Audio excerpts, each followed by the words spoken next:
Want to get this show ad-free? Head to dailytechnewsshow.com/subscribe to find out how.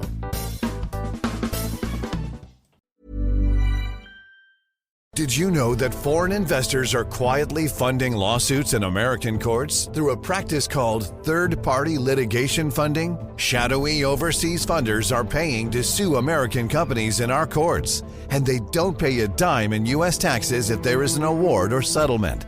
They profit tax-free from our legal system, while U.S. companies are tied up in court, and American families pay the price, to the tune of $5,000 a year. But there is a solution. A new proposal before Congress would close this loophole and ensure these foreign investors pay taxes, just like the actual plaintiffs have to. It's a common-sense move that discourages frivolous and abusive lawsuits and redirects resources back into American jobs, innovation, and growth. Only President Trump and congressional Republicans can deliver this win for America and hold these foreign investors accountable. Contact your lawmakers today and demand they take a stand to end foreign-funded litigation abuse. Hi, I'm Raj Punjabi from HuffPost. And I'm Noah Michelson, also from HuffPost. And we're the hosts of Am I Doing It Wrong?, a new podcast that explores the all-too-human anxieties we have about trying to get our lives right. Each week on the podcast, Raj and I pick a new topic that we want to understand better and bring a guest expert on to talk us through how to get it right. And we're talking like legit, credible experts. Doctors, PhDs, all-around superheroes. From HuffPost and Acast Studios, check out Am I Doing It Wrong? Wherever you get your podcasts. What does the term digital workplace mean to you? In today's world of AI, robotics, and AR, it's much more than an office full of people on computers. It can be anywhere from a factory floor to the top of a crane to the cockpit of an F1 car. Wherever your digital workplace may be, TeamViewer's mission is to make work better. How? By securely connecting your people with the data, expertise, or insights they need in real time to make work more efficient. By automating and streamlining IT and OT support to fix problems before they happen, to make work more productive. And by bringing all the possibilities of a secure and flexible digital workplace to all your people everywhere to make work more innovative.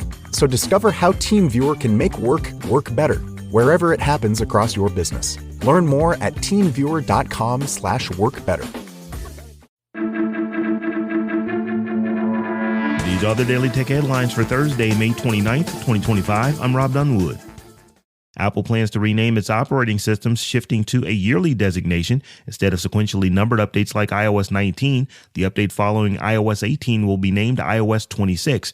This rebranding aims for greater clarity and consistency across Apple's product lineup, extending to iPad OS 26, Mac OS 26, Watch OS 26, TV OS 26, and Vision OS 26.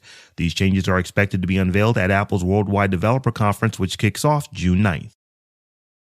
Amazon and the New York Times have signed an AI licensing agreement. Amazon can now use New York Times content to train its AI and potentially integrate into customer experiences like Alexa. This deal follows the New York Times copyright infringement lawsuit against OpenAI and Microsoft and is Amazon's first such agreement, as well as the Times' first focused on generative AI.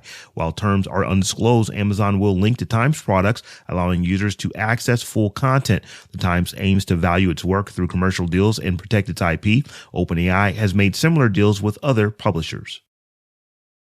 WhatsApp is developing a logout option for its mobile app, currently in beta version 2.25.17.37 for Android, to allow users to temporarily leave the service without losing data. Unlike the current methods for clearing up app data or deleting the app, the new feature found in user settings will offer the choice for either erasure or keeping all app data and preferences upon signing out.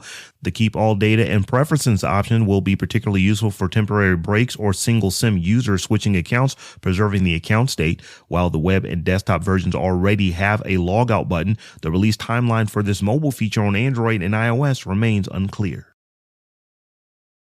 Google has launched its official Google Store website in India, enabling direct online sales of Pixel phones, watches, and earbuds.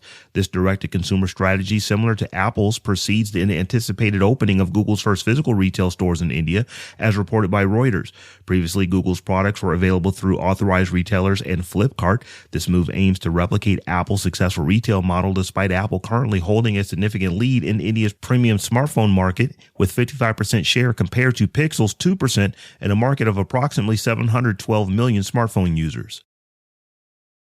Google Drive's new Gemini AI feature extends its summarization capabilities to video files, offering workspace users a quick way to understand video content without viewing it.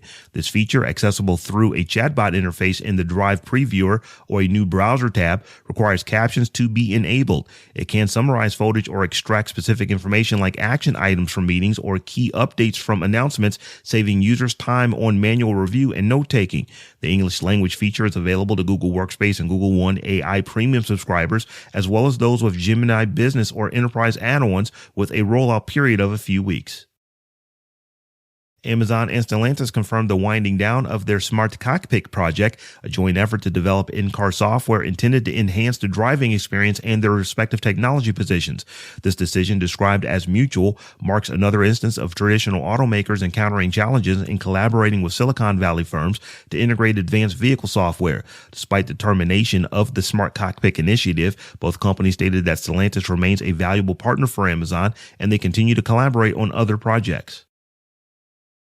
Mark Zuckerberg announced to Meta shareholders that the company's AI has reached 1 billion monthly active users across its applications. During the annual shareholders meeting, Zuckerberg stated that Meta's focus for the year will be on deepening the experience and making Meta AI the leading personal AI, with an emphasis on personalization, voice conversations, and entertainment. The company intends to continue developing the product, with future monetization strategies potentially including paid recommendations and subscription services for users seeking greater computing power. Google has announced that Instagram has released an update, version 382.0.0.49.84 on Google Play, to resolve a recent battery drain problem on Android devices, particularly Pixel phones. Users experiencing this issue should update the Instagram app. To check if the update is installed, long press the Instagram app, select App Info, and scroll to the bottom to find the version number. And finally, NVIDIA has released a native GeForce Now application for Steam Deck, improving cloud gaming by offering a more integrated experience accessible directly from SteamOS. Testing shows the app can extend battery life by up to 50% and provide smoother gameplay for demanding titles, supporting up to 4K 60 frames per second with HDR10 and DLSS4 in some games, currently performing akin to an RTX 4080 with an ultimate subscription and potentially offering 90 frames per second in the future. GeForce Now provides access to over 2,200 games from multiple platforms, including over 180 PC Game Pass titles streamed from NVIDIA servers, eliminating concerns about storage, textures, and updates. For more analysis of the tech news of the day, subscribe to dailytechnewsshow.com. And if you enjoy the show, remember to tell a friend to check us out. Thanks for listening. We'll talk to you next time.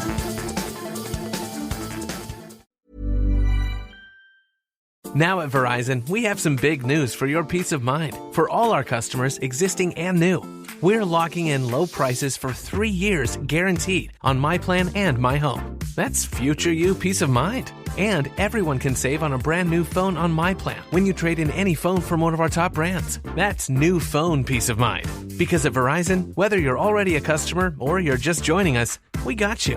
Visit Verizon today. Price guarantee applies to then current base monthly rate. Additional terms and conditions apply for all offers. Did you know that foreign investors are quietly funding lawsuits in American courts through a practice called third-party litigation funding? Shadowy overseas funders are paying to sue American companies in our courts, and they don't pay a dime in U.S. taxes if there is an award or settlement. They profit tax-free from our legal system, while U.S. companies are tied up in court and American families pay the price, to the tune of $5,000 a year. But there is a solution. A new proposal before Congress would close this loophole and ensure these foreign investors pay taxes, just like the actual plaintiffs have to. It's a common-sense move that discourages frivolous and abusive lawsuits and redirects resources back into American jobs, innovation, and growth. Only President Trump and congressional Republicans can deliver this win for America and hold these foreign investors accountable. Contact your lawmakers today and demand they take a stand to end foreign-funded litigation abuse.